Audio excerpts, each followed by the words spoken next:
Everyone, আসসালামু আলাইকুম। Welcome back to my another new video. So আজকের ব্লগটা হচ্ছে চাঁদ রাত with Eid day 1 blog. So চাঁদ রাতের সকাল থেকেই আমি প্রচুর পরিমাণে বিজি ছিলাম, কারণ আমি একদম লাস্ট টাইমে শপিং করেছি। তো সকালে আমি চলে আসছিলাম সীমান্ত সম্ভারে এবং সেখানে কিছু শপিং করার পর আমি চলে যাই বনানীতে, কারণ সেখানেও আমার কিছু কেনাকাটা বাকি ছিল। সো সেখানে গিয়ে আমি ওইরকম ভিডিও শ্যুট করতে পারিনি, কারণ হচ্ছে আমি লাস্ট টাইমে যেহেতু শপিং করছিলাম তো কেনাকাটার মধ্যে অনেক পরিমাণে বিজি হয়ে গেছিলাম। প্লাস ওই টাইমে তো ব্লগ করার চিন্তাও মাথায় আসছিল না। সো আমার হাতে যতটুকু আমি টাইম পাচ্ছিলাম তারই মধ্যে আমি কিছু ভিডিও ক্লিপ নিতে পারছি। সো আমার এগুলো করতে করতে অনেক লেট হয়ে গিয়েছিল। আর ওই দিনই ইরফানের সাথে আমার ইফতার করার প্ল্যান ছিল। তো সেখানে শপিং টপিং করার পর আমি চলে আসছিলাম রেস্টুরেন্টে তার সাথে ইফতার করতে। সো ইফতারের জন্য আমি এখানে নিয়েছিলাম একটা কাবাব প্লেটার এবং সেই নিয়েছিল একটা কাচ্চি প্লেটার। সো আমরা গিয়ে অনেক মজা করে ইফতারটা করি আর আমাদের কাছে খুবই ভালো লেগেছে খাবারটা। সো খাওয়া দাওয়া করার পর আমি চলে আসছিলাম স্যালনে, কারণ আমার একটা অ্যাপয়েন্টমেন্ট ছিল। সো এখানে গিয়ে আমার প্রায় 6 থেকে 7 ঘন্টা টাইম লেগে যায়। আর স্যালনে আসলে কিন্তু তাড়াহুড়া করা যায় না, অনেক হাতে টাইম নিয়েই আসতে হয়, তখনই কিন্তু কাজটা ভালো হয়।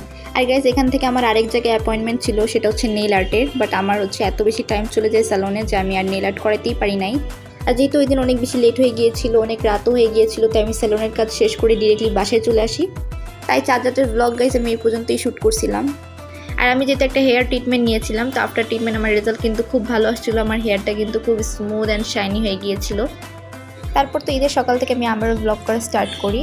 সো সকালে পরার জন্য আমি এই কোট সেটটা নিয়েছিলাম ঈদের। তারপর যা যা লাগে শাওয়ার জেল, শ্যাম্পু, সিরাম, যেগুলো লোশন, পারফিউম, এগুলো সব নিয়ে নিয়েছি।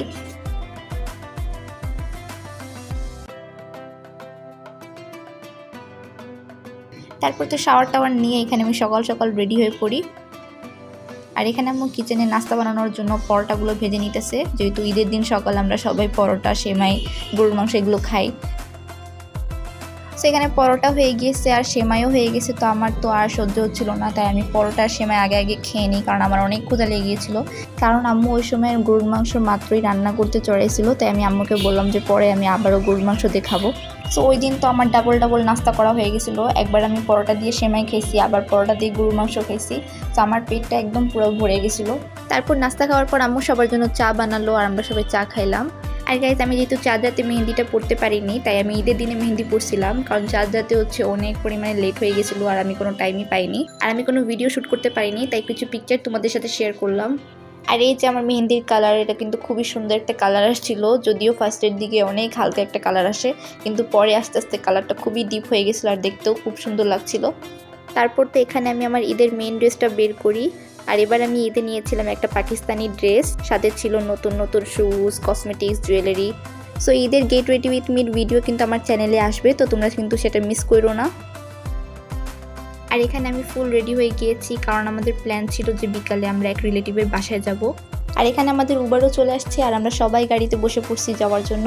যদিও আমাদের প্ল্যান ছিল বিকালে যাওয়ার, কিন্তু আমাদের প্ল্যান অনুযায়ী কিছুই হয় না, আমরা সবসময়ই লেট করি। তারপর তো আমরা সেখানে পৌঁছাই গেলাম এবং সবার সাথে দেখা করে অনেক ভালো লাগলো এবং সবার সাথে অনেক গল্পও করলাম। আর তার কিছুক্ষণ পরই তারা আমাদেরকে খুব ভালো ভালো স্ন্যাক্স দিল। তারপর তো স্ন্যাক্স খাওয়ার পর আমাদের সবার পেট অনেক ভরে গিয়েছিল, কারণ তারা অনেক আইটেম রাখছিল।